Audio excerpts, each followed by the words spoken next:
이름이 더 존귀하게 되었다 믿습니다. 또 찬양하는 우리들을 하나님께서 또 더 존귀한 자녀로 삼아 주십니다. 오늘 우리들의 주인 하나님 말씀 창세기 3장 1절부터 8절까지 말씀입니다. 창세기 3장 1절부터 8절까지 말씀, 기록된 하나님 말씀을 제가 받들었습니다. 그런데 뱀은 여호와 하나님이 지으신 들짐승 중에 가장 간교하니라. 뱀이 여자에게 물어 이르되 하나님이 참으로 너희에게 동산 모든 나무의 열매를 먹지 말라 하시더냐. 여자가 뱀에게 말하되 동산 나무의 열매를 우리가 먹을 수 있으나 동산 중앙에 있는 나무의 열매는 하나님의 말씀에 너희는 먹지도 말고 만지도 말라 너희가 죽을까 하노라 하셨느니라. 뱀이 여자에게 이르되 너희가 결코 죽지 아니하리라. 너희가 그것을 먹는 날에는 너희 눈이 밝아져 하나님과 같이 되어 선악을 알 줄 하나님이 아심이니라. 여자가 그 나무를 본즉 먹음직도 하고 보암직도 하고 지혜롭게 할 만큼 탐스럽기도 한 나무인지라. 여자가 그 열매를 따먹고 자기와 함께 있는 남편에게도 주매 그도 먹은지라. 이에 그들의 눈이 밝아져 자기들이 벗은 줄 알고 무화과나무 잎을 엮어 치마로 삼았더라. 그들이 그날 바람이 불 때 동산에 거니시는 여호와 하나님의 소리를 듣고 아담과 그의 아내가 여호와 하나님의 낯을 피하여 동산나무 사이에 숨은지라. 아멘. 창세기 3장은 신구약 성경 전체에서 가장 심각한 사건을 기록하고 있고 그 일의 결과가 얼마나 크게 부정적인 영향을 끼치게 되었는가, 죄의 근원에 대해서 말씀하고 있습니다. 하나님께서 천지를 창조하실 때 하나님 좋으신 하나님이시기에 모든 천지를 아름답게 창조하셨고 보시기에 좋았더라 기뻐하셨습니다. 그리고 하나님의 형상대로 지음받은 사람들과 함께 정말 알콩달콩 행복하게 살기를 원하셨는데 하나님께 불순종하는 그 죄로 말미암아서 그 관계가 깨어지고 그리고 에덴에서 추방되어지게 됩니다. 이제 이 죄의 사건은 바로 모든 인간 관계 그리고 또 피조물 이 세상에서 얼마나 힘들고 아프고 괴롭고 슬픈 일들이 현실로서 계속되어져야 되는지에 대한 그 기원을, 그 이유를 말씀하고 있습니다. 오늘 인류의 첫 번째 타락의 이야기에서 먼저 주목할 것이 있습니다. 죄가 이렇게 시작되었고 이렇게 진행되고 있다 하는 것입니다. 죄에 대한 이해는 제각각입니다. 사람의 양심에 따라서 어떤 이는 조금 양심이 민감한 맑은 영을 가지고 있는 분들은 죄에 대해서 굉장히 민감합니다. 선지서를 읽어보면 다른 사람들은 전혀 느끼지 못하는데 그 죄 때문에 이스라엘이 곧 망할 것이라고 그렇게 막 흥분해서 그 하나님 메시지를 전하는 선지자의 모습을 보면 아 그렇구나, 죄가 이렇게 심각하구나 하는 것을 느낄 수 있는데, 그런데 그것에 대해서 반응하는 이스라엘 백성들 보면 양심에 화인을 맞았다, 성경적인 표현을 쓰면 그렇게 되겠고 일반적으로는 양심에 털났다 하죠. 그러면 죄에 대해서 그 죄를 느끼질 못합니다. 사람에 따라 다르기도 하지만 또 시대에 따라 다르기도 하고 문화에 따라 다르기도 하고 또 실정법이 어떻게 제정되고 어떻게 폐지되느냐에 따라서 죄의 기준이 그때그때 달라집니다. 요즘 참 요상한 시대다 싶은 것이 바람 피우는 것은 죄가 아닙니다. 그렇다고 여러분 그런 결단을 하시진 마시고요. 여러분 진짜 실정법으로는 그게 죄가 아니에요. 그렇게 법을 만들었어요, 국회에서. 근데 이상하게 바람핀 남편이나 아내나 대부분 남편들이 좀 많죠. 어쨌든 그 증거를 잡는다고 사진을 찍는다면 핸드폰 가지고 찍든지 만원 렌즈를 달고 찍든지 그것은 개인정보법에 위배가 됩니다. 그것은 법을 위반하는 죄가 되는 거예요. 그러니까 우리가 생각하는 일반적인 상식하고 우리나라 법이 맞지 않는 게 참 많습니다.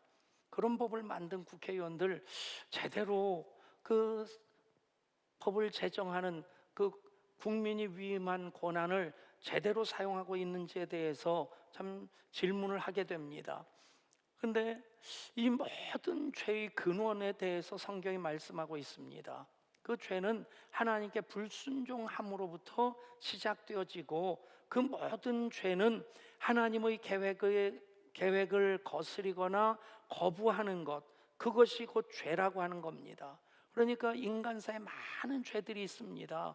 경제적인 죄도 있고 정치적인 죄도 있고 또 형법에 의거되는 그런 저촉되는 죄들도 있고, 하지만 결국에 그 모든 죄의 시작은 바로 하나님께 불순종하는 것으로부터 시작되어졌고, 또 하나님과의 관계 속에서 가장 큰 죄는 무엇일까?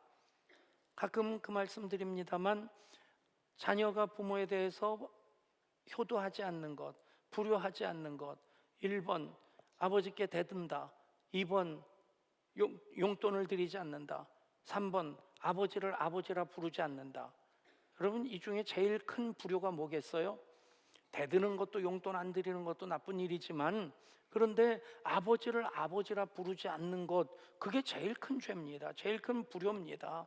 그러니까 그게 죄일까 생각을 하고 있다고 하면 죄의식을 제대로 하지 못하고 있다는 얘기고, 그걸 죄로서 깨닫게 되면 그것 때문에 인간 사회에서 벌어지는 모든 죄가 그로부터 시작되었다는 것을 알게 됩니다. 그렇습니다. 그 죄의 근본은 인간에 대한 것이 아니라 하나님께 대한 것입니다.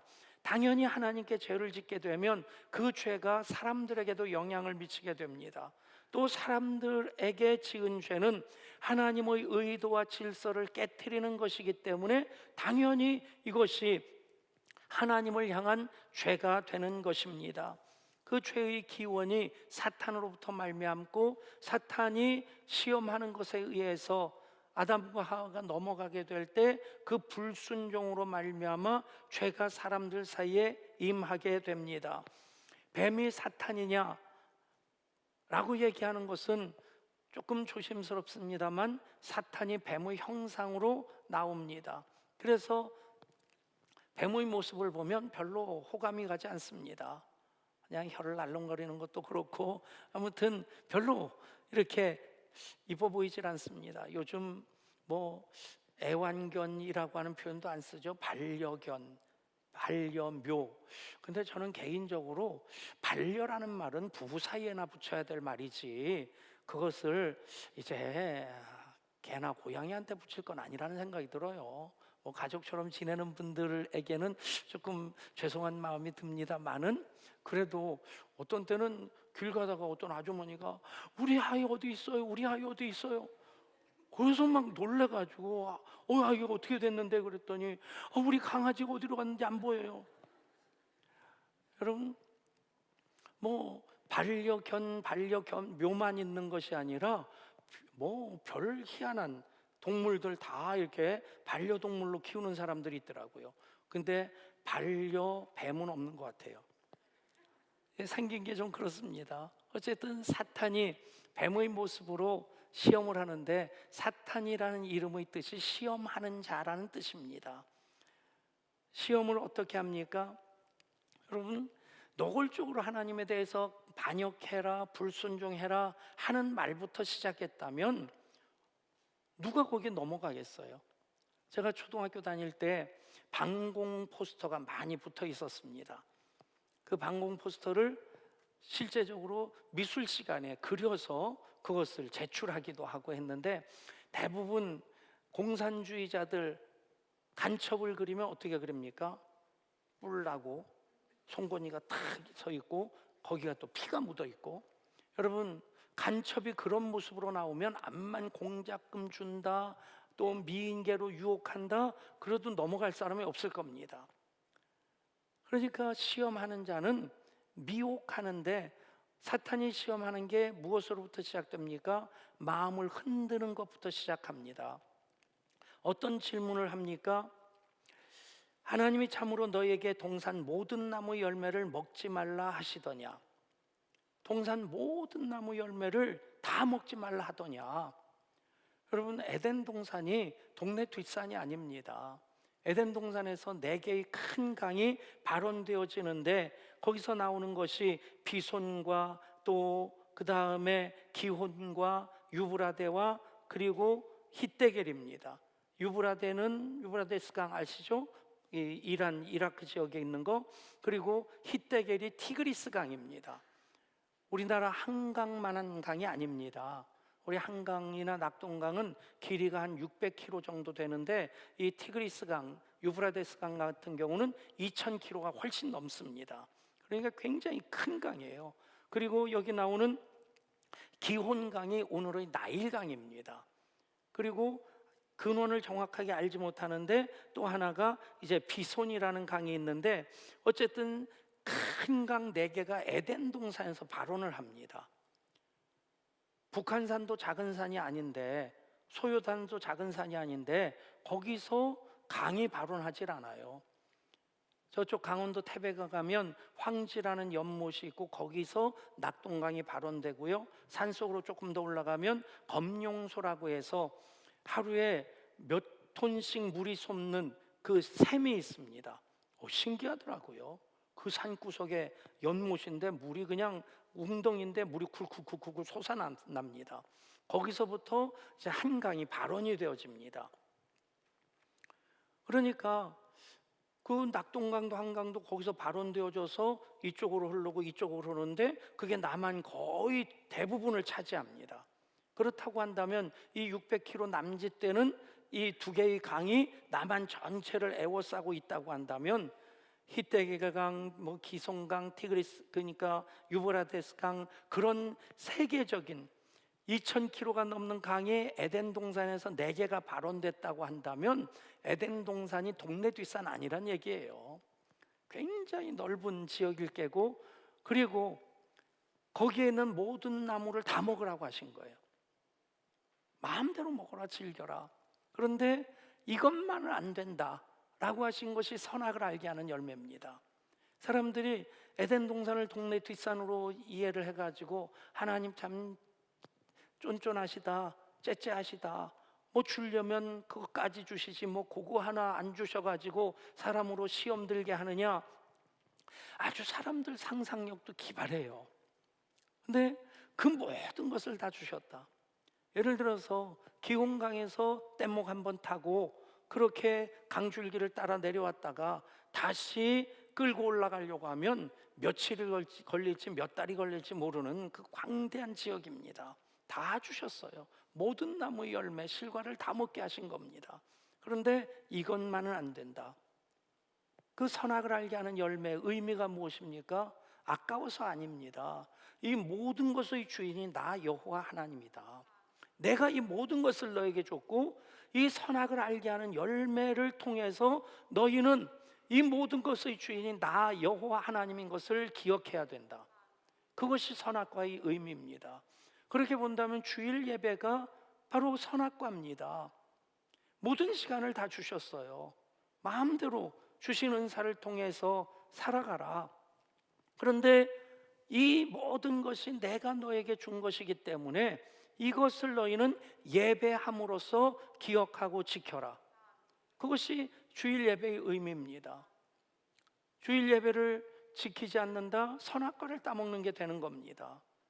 선악과가 또 11조입니다. 모든 것 하나님이 다 주셨어요. 먹고 마시며 쓸 것을 다 하나님께서 주셨는데 11조 이 모든 것을 내가 너에게 주었다는 것을 너희가 기억하도록 이것은 내 것이니까 구별하여 나에게 돌려라. 여러분, 하나님이 쪼잔해서 쫀쫀해서 그렇게 선악을 알게 하는 열매를 먹지 말라 하신 것 아닙니다. 근데 그것 대해서 많은 사람들이 고개를 갸웃거리는 것처럼 왜 선악과를 먹지 못하게 하셔서 왜 그것을 만드셔서 사람들로 범죄하게 하셨을까? 여러분, 그렇게 접근하는 것이 여러 사람들, 여러분들은 아니겠지만 그런 사람들이 주위에 있지 않습니까? 아마도 그 생각이 하와에게도 있었던 것 같아요. 그 선악과를 보면서 보암직도 하고 먹음직도 하고 지혜롭게 할 만큼 탐스러운 열매를 보잖아요. 그러니까 지나다니면서 힐끼들끼 쳐다보면서 저게 맛이 무슨 어떤 맛일까? 새콤할까? 달콤할까? 시큼할까? 여러분, 모든 열매를 먹지 말라 하더냐? 하나님께서는 뭐라고 하셨습니까? 동산 각종 나무 열매는 내가 임의로 먹되 선악을 알게 하는 나무 열매는 먹지 말라. 내가 먹는 날에는 반드시 죽으리라. 그런데 사탄도 시험하는 자로서 모든 나무 열매를 먹지 말라 하시더냐? 그러니까 하와가 대답하는 게 무엇입니까? 확실했다면 하나님께서 그것만 먹지 말라고 했다. 그러면 끝납니다. 그러면 시험하는 자가 거기서 더 이상 진행을 못합니다. 근데 여기서 하와의 마음이 흔들리는 게 보여집니다. 동산나무 열매를 우리가 먹을 수 있으나 동산 중앙에 있는 나무 열매는 하나님 말씀에 먹지도 말고 만지도 말라 너희가 죽을까 하노라. 만지지 말라는 말씀 안 하셨어요. 먹지 말라 반드시 죽으리라. 그런데 먹지도 말고 만지도 말라 하셨고 또 반드시 죽으리라고 하는 그것을 약화시켜서 죽을까 하노라.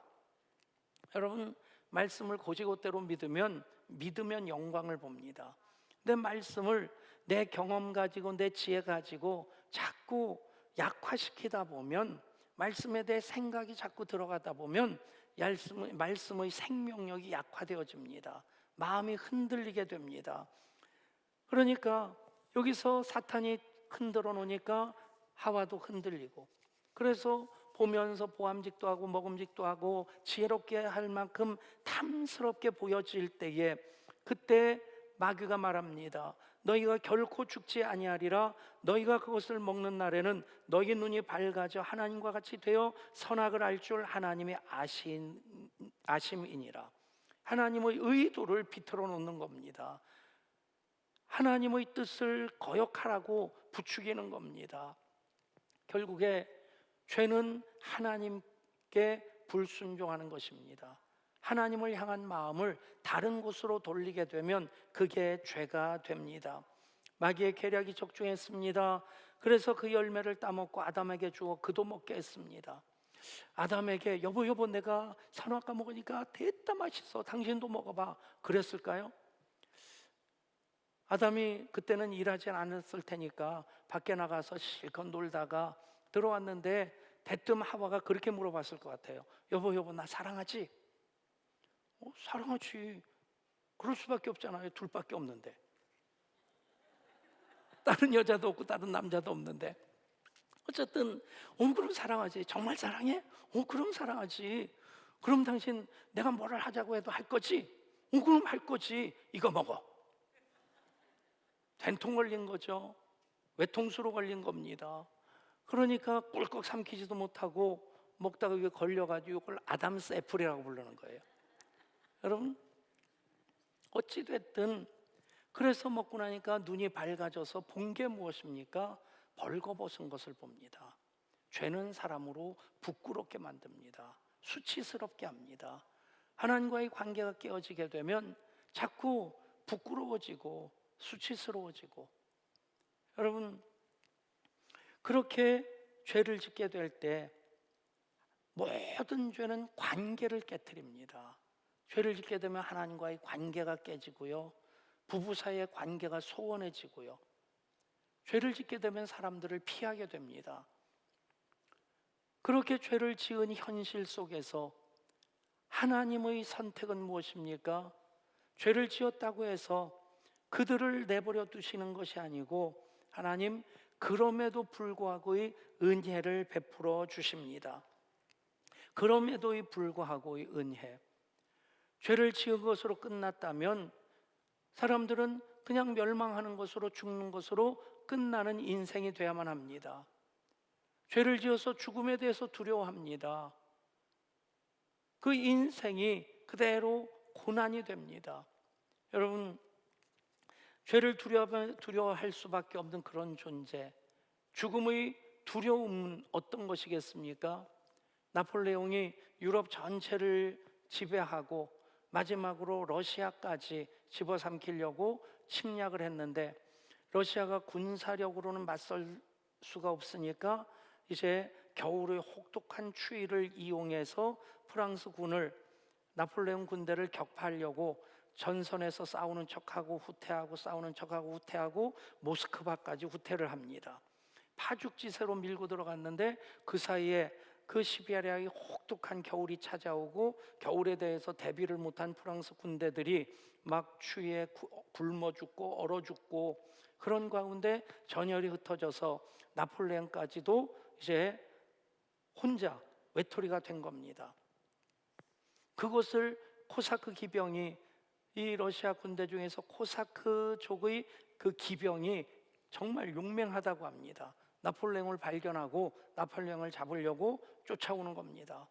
걸어만 날 살려라 하고 도망가다 보니까 한 농가 속으로 들어가게 됐는데 농가가 모피상이라서 시베리아에서 잡아온 뭐 불곰이라든지 표범이라든지 그런 것들 모피를 가득 쌓아놓은 집인데 살려달라고 애청을 하니까 그 모피상이 거기에 숨겨주었답니다. 조금 지나서 코사크 기병이 문을 박차고 들어와서 여기 나폴레옹이 숨어 들어오지 않았느냐? 난 못 봤다. 그런데 그냥 물러서는 것이 아니라 긴 창 가지고 칼 가지고 모피를 쿡쿡 쑤셔대는 겁니다.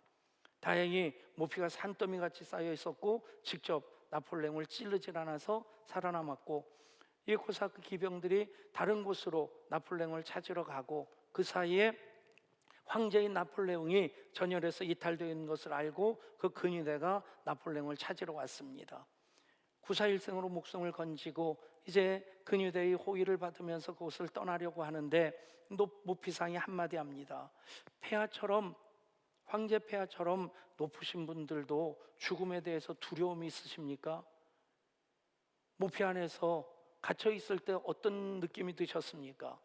그러자 말에 올라타려던 나폴레옹이 갑자기 호통을 칩니다. 이 무엄한 놈, 이 괘씸한 놈, 그따위 질문을 나한테 하다니. 그리고는 부하들한테 명령합니다. 당장 이놈을 총살시켜라. 부하들이 기둥을 세우고 그리고 손을 뒤로 묶고 얼굴에 눈을 가리고 그리고는 그 사람을 묶고는 겨누어총 그럽니다. 차닥 하고 조준, 그 다음에 발사 그러면 끝나는 거예요. 그러니까 이 모피상이 이렇게 내 인생이 끝나는구나. 죽음 앞에서 공포스러워서 눈물을 쭉 흘리고 있는데 누군가가 눈을 가리고 있던 헝겊을 풀어줍니다. 그 모습을 나폴레옹이 지켜보다가 씩 웃으면서 말합니다. 모피 속에 있을 때 내 기분이 그 기분이었다네. 여러분, 정말이지. 죽음을 우리가 이기지 않는다면, 영원한 부활의 생명과 소망에 대한 확신이 없다면 우리 모두는 죽음 앞에서 그렇게 두려워할 수밖에 없을 것입니다. 그런데 하나님, 죽음으로 멸망할 존재인 사람들을 그냥 내버려 두지 아니하시고 그럼에도 불구하고의 은혜를 베풀어 주십니다. 하나님의 은혜는 그럼에도 불구하고의 은혜입니다. 결코 포기할 수 없는 그 사랑. 여러분, 하나님의 형상대로 사람을 지으셨다. 즉 사람들은 하나님의 아들이고 딸이란 얘기입니다. 하나님은 그들의 아버지이십니다.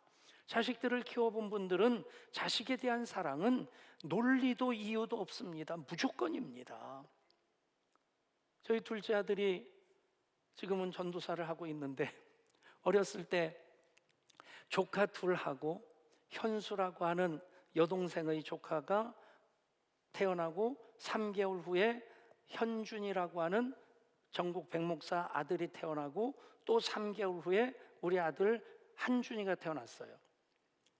아들만 셋입니다. 그것도 3개월이에요. 명절에 모이면 저마다 지 아들이 잘났대요. 근데 절대 저는 그걸 동의할 수가 없어요. 인정할 수가 없어요. 객관적으로 한준이가 제일 잘생겼는데 앞만 봐도 현수와 현준이가 한준이보다 못생겼는데 이건 답이 없습니다.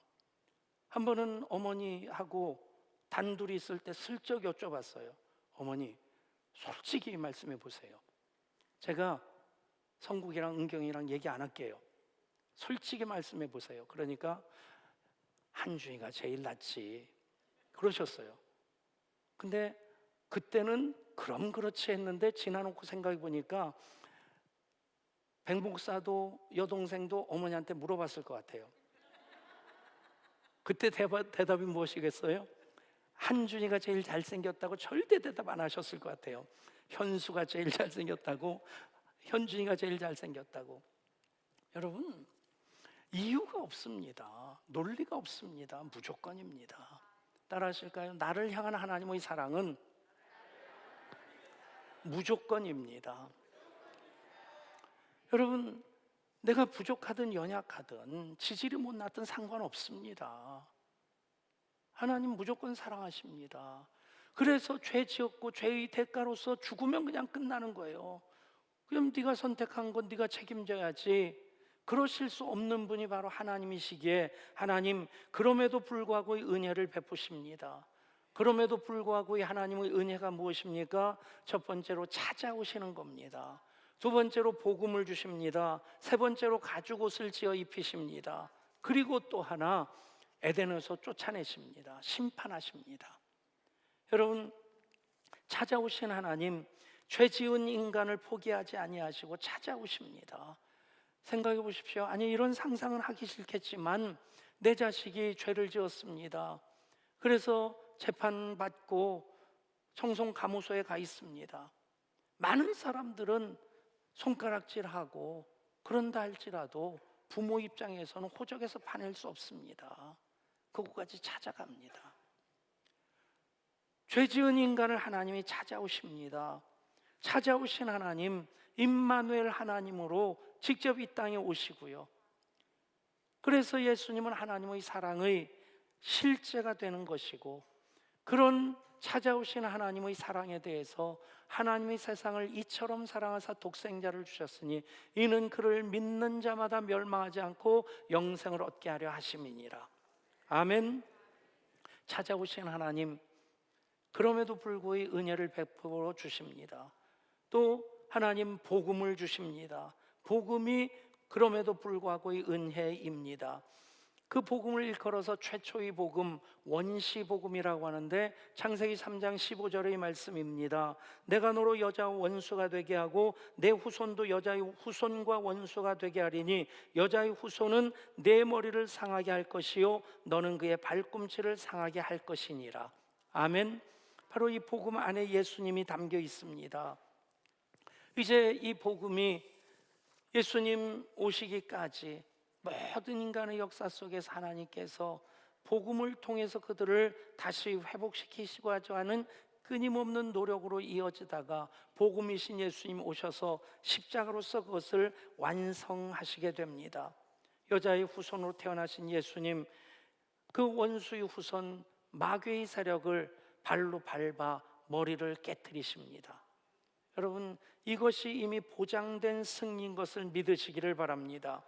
선한 싸움을 우리는 싸워야 됩니다. 언제까지요? 이미 예수님 십자가로 하나님의 구원을 사랑을 완성하셨는데 이미 예수님으로 인하여서 이 땅에 임한 하나님 나라는 예수님 재림하심으로 완성되어집니다. 그래서 이미와 아직 아니의 그 사이 시간에 우리가 살고 있습니다. 이 사이 시간을 살면서 우리로 영적인 전신갑주를 입으라고 합니다. 에베소 6장의 말씀입니다.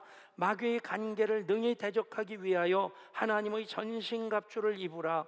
우리의 씨름은 혈과 육을 상대하는 것이 아니요 통치자들과 권세들과 이 어둠의 세상 주관자들과 하늘에 있는 악의 영들을 상대함이라. 그러므로 하나님의 전신갑주를 취하라. 이는 악한 날에 너희가 능히 대적하고 모든 일을 행한 후에 서기 위함이라. 아멘.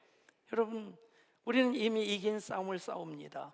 이긴 싸움에 대해서 어떻게 말씀이 선포되어집니까? 로마서 8장 말씀입니다. 누가 정죄하리요? 죽으실 뿐 아니라 다시 살아나신 이는 그리스도 예수시니 그는 하나님 우편에 계신 자요 우리를 위하여 간구하시는 자시니라. 누가 우리를 그리스도의 사랑에서 끊으리요? 환난이나 곤고나 박해나 기근이나 적신이나 위험이나 가리랴. 기록된 바 우리가 종일 주를 위하여 죽임을 당하게 되며 도살당할 양같이 여김을 받았나이다 함과 같으니라. 그러나 이 모든 일에 우리를 사랑하시는 이로 말미암아 넉넉히 이기느니라. 휘페르니카우. 다시 한번 우리 선포해 볼까요? 우리는 예수 안에서 넉넉히 이기는 사람들입니다. 넉넉히 이기느니라. 이기고 또 이긴다는 뜻입니다. 이겨놓고 산다는 것입니다. 그래서 우겨쌈을 당하여도 쌓이지 않습니다. 넘어지는 것 같으나 아주 넘어지지 않습니다. 여러분, 그 복음으로 하나님 그럼에도 불구하고의 은혜를 베풀어 주셨습니다. 그리고 가죽옷을 입혀 주십니다. 죄를 지은 인간이 나름대로 노력해서 얻은 결과가 무엇입니까? 무화과 나무 잎으로 옷을 만들어 입은 겁니다. 문제가 무엇입니까? 볼품도 없겠거니와. 여러분, 무화과 나무로 옷을 입으면 얼마나 찔리겠어요. 뜨끔뜨끔 따끔따끔하고. 그리고 문제는 시간이 지날수록 무화과 나무는 말라 비틀어진다는 얘기입니다. 이파리가 마르면 이렇게 뭐라고 해야 되나요? 말립니다. 마르면 말립니다. 가리려고 했는데 다 드러납니다. 그리고 어디 기대거나 부딪히면 다 바스러져 버립니다. 인간의 노력은 제한적일 수밖에 없습니다. 유한할 수밖에 없습니다. 그런데 하나님 가죽옷을 지어 입히십니다. 여러분, 죄 지은 것으로 끝나면 인간의 역사는 삭막합니다. 하나님 말씀인 성경이 더 이상 기록될 이유가 없습니다. 가죽옷을 지어 입히시는 그 은혜가 그 이후에 계속 반복되는 겁니다. 끊임없이 반복해서 죄를 짓는데 하나님은 또 끊임없이 이들을 찾아오셔서 가죽옷을 지어 입혀 주십니다. 가죽옷, 그냥 무화과 나무 잎으로 만든 옷보다 볼품도 있고 튼튼하다, 실용적이다, 값비싸다, 그런 것만이 아니라 가죽옷을 짓기 위해서는 누군가 그 한 짐승이 생명을 내어 놓아야 된다는 것입니다. 여러분, 여기에 그리스도의 그 십자가가 담겨져 있음을 믿으시길 바랍니다. 그래서 예수님 하나님의 어린 양으로 당신의 모든 것을 내어주셨습니다.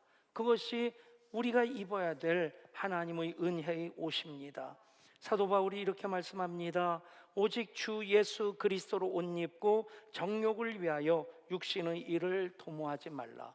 오직 주 예수 그리스도로 옷 입는 우리가 될 수 있기를 원합니다. 우리가 입어야 될 가죽옷은 바로 예수 그리스도로 옷 입는 것입니다. 그리고 그럼에도 불구하고 이 은혜를 베푸신 하나님, 심판하시는 하나님이십니다. 그냥 봐주셨으면 좋았을 텐데, 그래 그냥 없었던 일로 하고 우리 계속 여기서 잘 살자. 여러분, 그러면 죄에 대해서 두려움이 없어집니다. 죄를 죄로 인식하지 않습니다. 계속해서 습관적으로 반복적으로 죄를 지으면서 그것이 죄가 아닌 양 시침이 떼기에 급급할 겁니다. 죄는 반드시 공의의 하나님으로서 그 대가를 지불하게 하십니다. 그것이 하나님의 심판입니다. 그래서 에덴에서 추방당하게 됩니다. 여러분, 죄에 대해서 아파하도록, 죄에 대해서 깨닫고 죄에 대해서 다시 한번 돌이키면서 회개할 수 있는 기회를 주시고자 심판하시는 것임을 믿으시길 바랍니다. 하나님의 심판은 또 하나의 사랑의 모습입니다. 자식을 아끼면, 사랑하면, 요즘은 매를 든다는 것은 시대적인 분위기 속에 맞진 않지만 여러분, 야단치고 교훈하는 것 사랑하면 해야 됩니다. 물론 잔소리는 좀 지혜롭게 해야 됩니다. 잔소리에 대한 정의가 뭔지 아십니까? 해야 될 말을 듣기 싫게 하는 게 잔소리랍니다. 그러니까 해야 되는 말을 잘 지혜롭게 전하는 것도 부모로서의 책임이겠지만 여러분, 사랑하기 때문에 초달하는 것입니다. 하나님께서 사람을 사랑하시기 때문에 심판하시는 것입니다. 사랑 여러분, 예수 그리스도의 십자가는 그렇게 우리를 사랑하심으로 그 심판까지도 끌어안으시고 죄와 저주까지 담당하신 하나님의 사랑의 궁극입니다. 영국 특수부대 소속 부대원들이 밀림에서 훈련을 하댔는데 한 병사가 실종하게 됩니다. 동료가 실종을 했으니까 다른 대원들이 무려 3개월 동안 그 병사를 찾아 밀림을 헤매는데 끝내 찾지 못하고 철수를 하게 됩니다. 그런데 2달이나 더 지나서 그 병사가 밀림을 벗어나서 자대로 복귀한 겁니다. 부대에서만이 그냥 엄청난 일이 일어난 것이 아니라 사회적으로 신문에 실리고 아주 대서특필한 그런 사건이 된 겁니다. 살아나왔을 때 그 사람이 손에 들고 있었던 지도가 있었습니다. 사람들은 그런 생각을 합니다. 그 밀림에서 헤매면서 그 밀림의 지형지물을 잘 그려가지고 그 지도를 통해서 살 길을 찾아 나오지 않았겠나. 그런데 그가 펼쳐 보여준 지도는 런던 시내 지도였다고 합니다. 그 지도를 보면서 절망할 때, 포기하고 싶을 때, 정말 죽음의 위협을 넘겼을 때 그때마다 지도를 펼쳐보면서 그 생각을 했다는 겁니다. 야, 이거 친구랑 놀러 갔던 데인데 내가 반드시 살아남아서 이곳에 또 가야지. 이곳에 우리 엄마랑 같이 밥 먹었던 데인데 여기 내가 이 밀림을 벗어나면 꼭 가서 밥 먹어야지. 여러분, 밀림의 지도가 아니라 런던 시내 지도 한 장 가지고 그것을 소망으로 삼으면 그 어떤 죽음의 위험도 벗어날 수 있고 이겨낼 수 있고 죽고 싶은 절망도 딛고 일어날 수 있게 됩니다. 여러분, 새해 우리들의 주신 말씀이 우리들에게 소망의 지도가 될 수 있기를 원합니다. 예수 그리스도 우리의 소망이십니다. 여러분들의 영혼의 지도로서 매주일 주시는 말씀이 계속해서 우리에게 소망이 되고 능력이 될 때에 우리는 그 지도를 따라서 2022년 하나님과의 아름다운 동행을 이어가게 될 줄 믿습니다. 그렇게 살아가시는 우리 모든 예언가족 되시기를 우리 주 예수 그리스도 이름으로 축복합니다. 하나님, 죄가 살인이나 강도가 아니라 하나님께 불순종함으로부터 시작됐다는 사실을 깨닫게 하셨습니다. 죄가 어떻게 진행되어졌는지, 그럼에도 불구하고 하나님의 은혜는 어떤 것인지 이제 말씀 통해서 우리가 그것을 영혼의 지도로 삼아 살아갈 때에 지은 죄 반복해서 짓지 않고 빠질 함정 피해가면서 이 한 해 오직 하나님과의 아름다운 동행을 이어가게 하여 주옵소서. 우리 주 예수 그리스도 이름으로 간절히 기도드리옵나이다. 아멘. 이 시간 우리 천서영 학생 특별 찬양으로 하나님께 영광 돌립니다.